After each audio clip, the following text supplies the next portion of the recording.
Was any of your family sent to the ghetto in Boston? Yes. So when the when the epidemic seemed to have subsided, and they heard that other Jewish doctors who had also been allowed to work as doctors were being sent to the ghetto, this was when they decided that they would probably try to hide somewhere.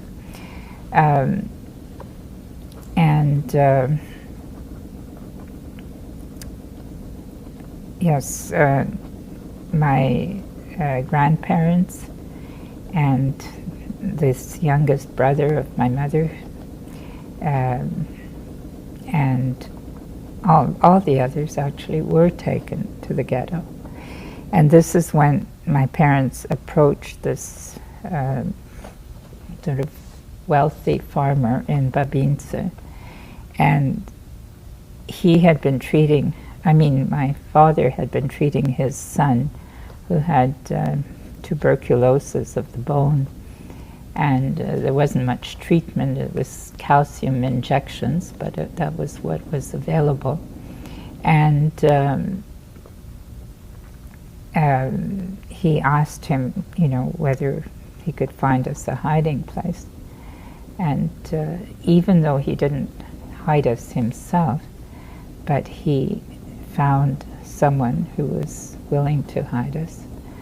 And this was a rather poor farmer, and my parents, had a lot of things. They from the trousseau, just after their wedding and so on.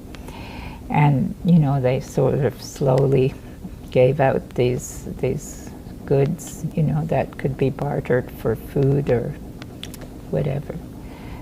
But still, these people were very brave to take us in, because they knew the risks that were involved. So we didn't live in their home, except just before the bunker was built.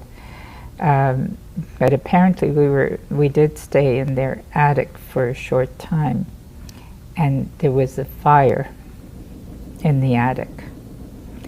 And the farmer's wife, really didn't know what to do, because all the neighbors came to help put out the fire. And we had to get down on a ladder from the roof, and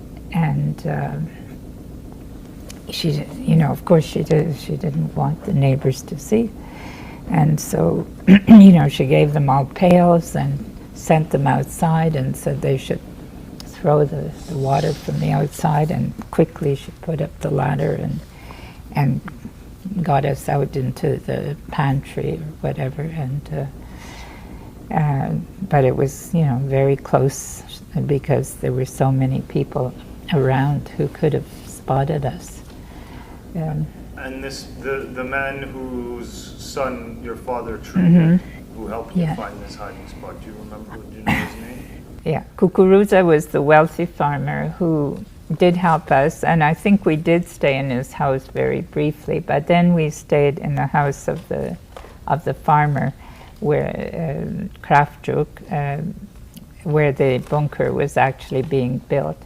And at night, the men, including my 8-year-old cousin, so Kraftjuk, and my father and my uncle, they all went to dig out the earth.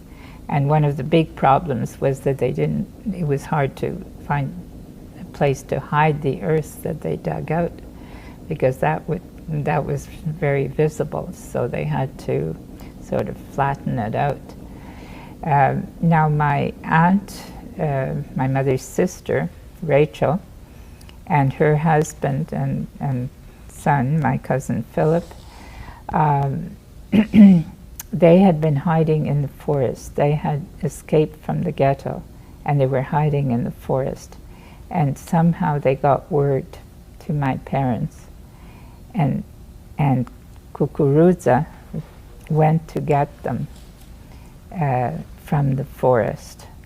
There were many people hiding in the forest, and you know they didn't have too long to survive there. And were they hiding with a group of people or on their own? No, but there were just many other people in the forest, and there was almost nothing to eat. And you know, I don't think those people survived long if they stayed in the forest, and also because the Germans found them there, and many of them were shot. So Kukurudza helped find your yes, that's right. That's right. Yeah, that's right. He went and got them, but not together, because he thought that would make it, you know, too obvious. So he first got my aunt and my cousin, and then he went back to get the others. So again, he was taking a lot of risks doing that. Did your parents, or what do you think, what motivated him to help you? I mean, it's a big... Well, I think it was largely his son, because, you know, as long as we were there, he would take my father at night to his house, you know, to treat his son. I think that was largely it, but I'm sure that he also felt sorry for us, and you know, especially, you know, I was just a 2-year-old, and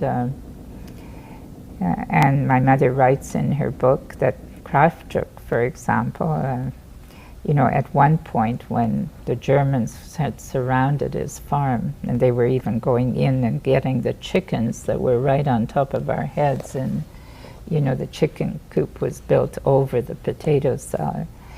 And at one point he was so afraid that he came and told my parents that really he just can't keep them anymore, because he's afraid for his family.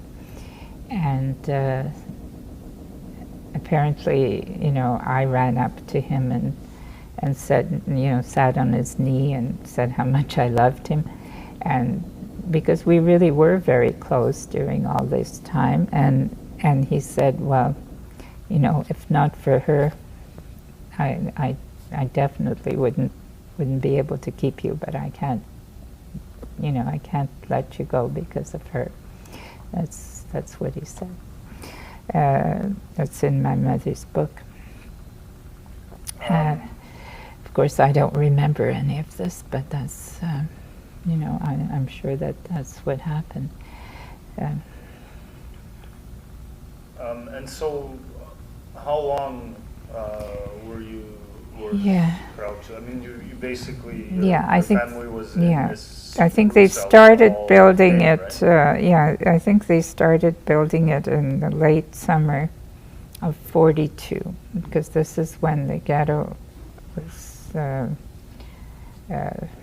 you know, formed, and the whole family went there, and you know, the epidemic was over, so you know, my parents knew that this was it, and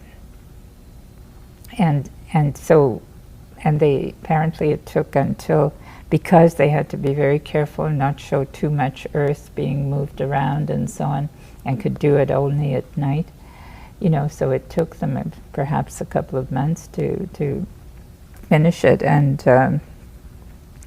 then it was cold already. It was almost maybe November, you know, when October, November, when we finally went into it, and then we didn't come out until April of 44. So a year and a half, more than a year and a half.